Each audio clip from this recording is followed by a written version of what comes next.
오직 예수님, 오직 예수 그리스도의 은혜와 긍휼과 평강이 여러분 가정에 넘칠지어다. 길이요 진리요 생명이신 예수님만 전합니다. 오늘은 로마서 8장 31절로 39절, 로마서 8장 31절로 39절, 나를 향한 하나님의 사랑이란 제목으로 말씀을 전합니다. 여러분, 하나님 하면은 어떤 느낌이 드십니까? 하나님 하면은 하나님의 속성, 하나님은 어떤 분이신가? 하나님은 심판의 하나님, 분노하시는 하나님, 화를 내시는 하나님, 질투하시는 하나님, 이러한 하나님에 대한 그런 느낌보다는 하나님은 사랑의 하나님, 이런 느낌이 많으실 것입니다. 예, 그렇습니다. 하나님은 사랑의 하나님이시죠. 그래서 요한 1서 4장 16절에서도 하나님은 사랑이시니라, 하나님과 사랑을 동일시하고 있습니다. 고린도전서 13장 말씀 가운데서도 믿음, 소망, 사랑 가운데 사랑이 가장 귀한, 고귀한, 영원한 것이다 말씀하고 있죠. 믿음과 소망은 희미해지고 사라지지만 우리 예수님 다시 오시고 믿음, 소망은 더 이상의 믿음이 필요 없어요. 더 이상의 소망이 필요 없습니다. 다 이루어졌기 때문이죠. 자, 그러나 사랑은 영원토록 계속되는 것이다 말씀을 하고 있습니다. 자, 그래서 10계명 가운데서도 1계명부터 4계명까지가 하나님의 사랑에 대한 말씀이지 않습니까? 5계명부터 10계명까지가 이웃에 대한 사랑의 말씀입니다. 내가 너를 사랑한 것 같이 너희도 서로 사랑하라. 자, 그러면은 나를 향한 하나님의 사랑은 어떤 사랑일까요? 나를 향한 하나님의 사랑, 여러분을 향한 하나님의 사랑은 어떤 사랑이겠습니까? 오늘 32절 말씀, 먼저 나를 향한, 여러분을 향한, 우리를 향한 하나님의 사랑은 모든 것을 주시는 사랑이다 말씀을 하고 있습니다. 모든 것을 주시는 사랑이다. 자기 아들을 아끼지 아니하시고 모든 사람을 위하여 내어주신 이가 자기 아들과 함께 모든 것을 주시지 아니하겠느냐 말씀을 하고 있죠. 여러분, 우리가 살아갈 때에 정말 하나님께서 모든 것을 다 주신다라는 것을 여러분 믿으십니까? 제가 지금 여러분 바라보면서 숨을 쉬고 대화를 나누고 있는데 잠시라도 이 공기 중에 산소가 없어서 제가 숨을 쉬지 못한다면은 저는 채 1분, 2분, 몇 분을 버티지 못할 것입니다. 가장 우리나라에서 숨 쉬지 않고 물속에 오래 있는 그러한 그 부류의 직업의 사람들이 제주 해녀일 것 같은데, 제주 해녀들이 약 한 2분 남짓 물속에서 물질을 하고 올라온다고 합니다. 그냥 공기 중에서는 약 한 5분 정도, 그러니까 약 2분에서 5분 내외 우리가 숨을 쉬지 않고 살 수는 있을지 모릅니다. 어떤 사람은 정말 가까스로 어떻게 한 10분, 15분까지. 자, 그 이상은 우리가 살 수가 없는 것이죠. 하나님께서 이 공기, 산소, 우리에게 공급해 주셔서 우리가 살아갈 수 있는 것이죠. 물, 양식, 하루하루 먹을 수 있는, 마실 수 있는 물과 양식을 공급하여 주시는 하나님이십니다. 하나님께서 숨 쉬고 우리가 마시고 먹고 다 할 수 있도록 공급해 주시는 것이죠. 자, 공중에 나는 새를 보라. 들에 핀 백합화를 보라. 공중에 나는 새들과 그리고 들에 핀 백합화까지 나무, 식물, 동물 모든 것을 다 입히시고 먹이시는 하나님, 그 하나님께서 여러분도 다 먹이시고 입히신다는 것이죠. 뿐만입니까? 우리의 정서적인, 정신적인, 관계적인, 영적인 모든 것까지 우리 하나님께서 우리에게 베푸시고 지키시고 보호하시며 인도해 주십니다. 우리가 정말 태평양 바다 끝까지 우리가 그 끝에 거할지라도 우리를 지키시고 보호하신 하나님이십니다. 우리가 에베레스트 산, 히말라야 산맥 넘어 땅 끝에 거할지라도 하나님께서는 우리를 지키시고 보호하시는, 우리를 사랑하시는 하나님이십니다. 이것을 깨달아 알아 더욱더 하나님을 사랑하시는 여러분 되시기를 주의 이름으로 간절히 축원합니다. 나를 향한, 여러분을 향한, 우리를 향한 하나님의 사랑은 또한 어떤 사랑일까요? 하나님의 사랑은 나를 위하여 간구하시는 사랑이십니다. 나를 위해, 우리를 위해 간구하시는 하나님. 오늘 말씀 34절 말씀인데요. 34절 말씀 가운데 그리스도 예수께서 하나님 우편 보좌에서 오늘도 날마다 순간마다 우리를 위해서 간구하신다는 것입니다. 간구, 간절히 구한다, 간절히 기도한다는 것이죠. 우리 주님께서 여러분을 위하여서 간절히 기도하시는 것입니다. 여러분 간절히 기도하는 것이 있습니까? 무엇을 간절히 구하고 바라고 기도하고 있습니까? 물질의 축복을 기다리십니까? 자녀의 축복? 건강의 축복? 부부 관계를 위해서? 부모님을 위해서 기도하십니까? 여러 가지 기도하시는 것이 많이 있을 것입니다. 바라고 기대하고 소망하는 것. 어떤 분들은 나라와 민족을 위해서 기도하시는 분이 있어요. 또 어떤 분은 교회를 위해서, 교회의 부흥과 성장을 위해서 바라고 기대하고 기도하십니다. 어떤 분들은 전도, 세계 선교를 위해서 기도하고 바라고 간구하시는 분들이 있죠. 오늘 아침에 제가 레바논에서 어떤 분으로부터 연락을 받았습니다.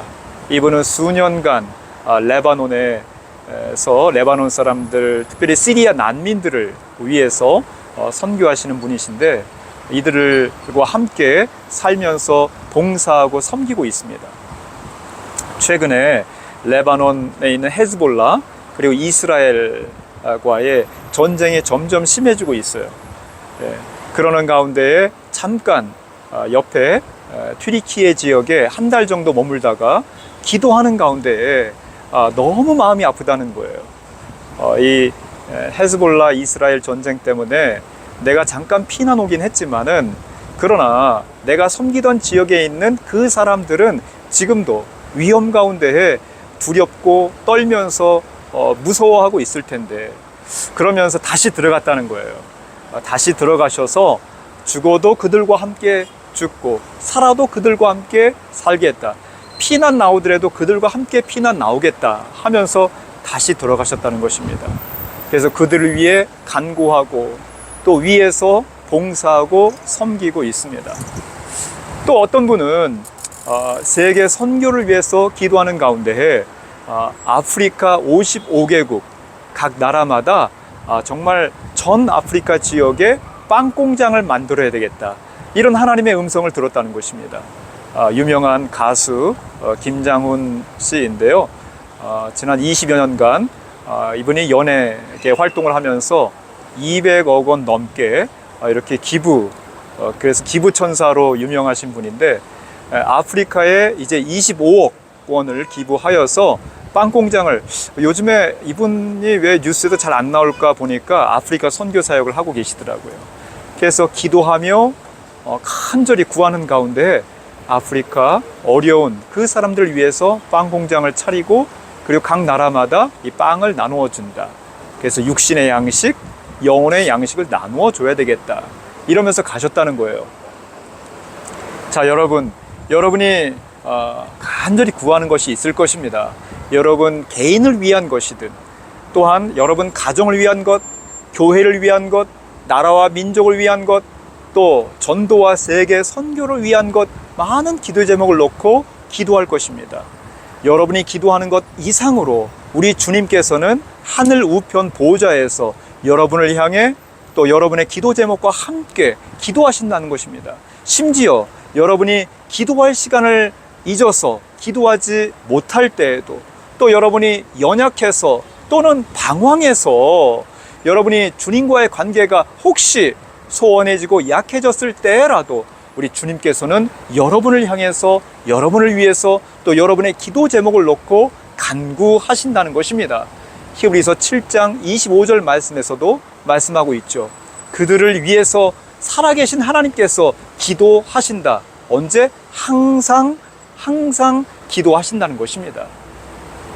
항상 여러분을 위해서, 강할 때나 약할 때나, 좋을 때나 안 좋을 때나 여러분을 위해서 기도하시고 간구하시는 하나님의 사랑을 잊지 마시고 더욱더 하나님께 가까이 나오시는 여러분 되시기를 주의 이름으로 간절히 축원합니다. 세 번째로, 나를 향한 하나님의 사랑, 여러분을 향한 하나님의 사랑, 우리를 향한 하나님의 사랑은 어떤 사랑일까요?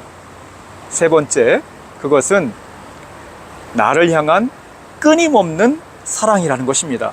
여러분을 향한, 우리를 향한 끊임없는 사랑, 35절 가운데 말씀하고 있죠. 누가 우리를 그리스도의 사랑에서 끊으리요? 환난이나 곤고나 박해나 기근이나 적신이나 위험이나 칼이랴. 이 7가지 말하는 것은 이 세상에 있는 모든 악한 것을 다 말하는 거예요. 그 어떠한 악한 환난이 하나님과 여러분과의 관계를 끊으려 할지라도 끊을 수 없다라는 것입니다. 어떠한 위험도, 어떠한 기근도, 어떠한 어려움도, 가난도, 슬픔도, 괴로움도, 실패도, 좌절도, 심지어 방황도. 여러분이 실패하고 좌절하고 때로 하나님을 원망하잖아요. 그럴 때에도 하나님의 사랑에서 하나님은 끊임없이 여러분을 사랑하신다는 것입니다. 우리가 가끔 죄에 빠지고 시험 들고 넘어지잖아요. 그럴 때라도 하나님께서는 여러분을 위해서 간구하시고 모든 것을 내어주시고 끊임없이 여러분을 사랑하신다 말씀하고 있는 것입니다. 17세기 유명한 네덜란드의 화가 렘브란트라는 사람이 있습니다. 고갱, 고흐와 버금가게의 아주 유명한 분인데 이분은 정말 유명해서 부와 명성을 누렸습니다. 부와 명성을 누렸지만 개인적으로는 참 비참한 인생을 살았는데 그의 자녀가 넷이 있었습니다. 셋이 어린 나이에 죽었어요. 그리고 나머지 한 아들도 렘브란트가 63세에 죽었는데 죽기 전에 젊은 나이에 이 넷째 아들도 죽게 됩니다. 아내도 일찍 또 사별을 하게 됩니다. 혼자 쓸쓸히 외로이 이제 부와 명성도 다 잃어버렸을 때쯤 그가 그린 그림이 있습니다. 여러 성화, 성경의 그림들을 많이 그렸었는데요. 예수님의 설교, 예수님 최후의 고난, 십자가의 죽으심, 갈릴리 폭풍, 여러 그림을 그린 중에 마지막 렘브란트가 죽기 1년 전에 그린 그림, 돌아온 탕자라는 그림이 있습니다. 돌아온 탕자 이야기 여러분 잘 아시죠? 탕자가 처음부터 탕자는 아니었어요. 아버지의 두 아들 가운데 귀여움과 사랑을 독차지하던 둘째 아들이었었어요. 그런데 이 아들이 아버지에게 무슨 바람이 들었는지, 아버지 재산을 나에게 절반을 뚝 떼주세요. 그래서 아버지로부터 재산을 받아 밖으로 나가잖아요. 나가서 어떻게 합니까? 허랑 방탕 다 탕진하고 맙니다. 다 탕진하고 나서 정말 내가 어떻게 아버지 집에라도 가야 되겠다 하면서 아버지 집에 오지요. 초췌한 모습으로 돌아오는 그 아들을 인내하고 또 초조히 기다리고 끊임없이 포기하지 않고 사랑하는 우리 아버지, 그 멀리 그 아들이 돌아오는 모습을 보면서 저 들 밖에까지 맨발로 뛰어나갑니다. 그리고 목을 어긋맞고 울면서 기쁨으로 사랑으로 맞이하지요. 자, 이 말씀을 연상하면서 렘브란트가 그림을 그렸습니다. 인생 최후의 마지막에 이제 그림을 그린 것이에요. 그 아들 발에는 신발이 하나 벗겨져 있고 나머지 신발도, 나머지 신겨져 있는 신발 그 하나도 정말 다 헤어지고 찢겨진 그러한 신발입니다. 탕자와 비슷한, 탕자와 같은 우리의 인생이지 않습니까? 우리의 인생이 그러지 않습니까? 자, 우리의 인생이 그만큼 헤어진 신발처럼, 벗겨진 신발처럼 참으로 험악하다는 것이지요. 아버지가 이 아들을 탁 안아주는데 그 손, 왼손과 오른손 어떻게 그려져 있습니까? 예, 여러분 지금 영상으로 좀 보고 계실 텐데 왼손은 정말 두툼하고 넓게 그려져 있어요. 그리고 힘줄깔이 그려져 있는 강인한 그러한 남성의 손으로 그려져 있습니다. 강인한 하나님의 사랑을 의미하는 것이죠. 오른손은 아주 부드럽게 아주 고운 손가락으로 그림이 그려져 있습니다. 부드러운 하나님의 사랑을 의미하는 것이죠. 아버지 하나님의 사랑은 이와 같이 포기하지 않고 비록 탕자일지라도 죄를 범하고 하나님 멀리 떠났을지라도 기다리고 또 기다리고 참고 인내하시는, 포기하지 않는 끊임없는 하나님의 사랑이라는 것입니다. 여러분 혹시 폭풍우 가운데 있습니까? 여러분의 삶이 너무 힘들고 실패, 좌절, 절망 가운데 있습니까? 여러분 혹시 너무 하루하루가 외롭고 지치고 힘들고 그래서 포기하고 싶을 만큼 괴로운 하루하루의 인생이십니까? 방황하고 있습니까? 죄악 가운데 있습니까? 그런 때일지라도, 그런 상황일지라도 우리 하나님 끊임없이 여러분을 사랑하시며 포기하지 않고 여러분을 사랑하십니다. 어떠한 상황 가운데서도 주님 앞에 더 가까이 나오시며 주님의 그 넓으신 품 안에 포기하지 않고 끊임없이 여러분을 사랑하시는, 그래서 하늘 우편 보좌에서도 여러분을 위해서 간구하시는, 모든 것을 내어주시는 하나님의 사랑의 품 안에 안기시는 여러분 되시기를 주의 이름으로 간절히 축원합니다. 오직 예수님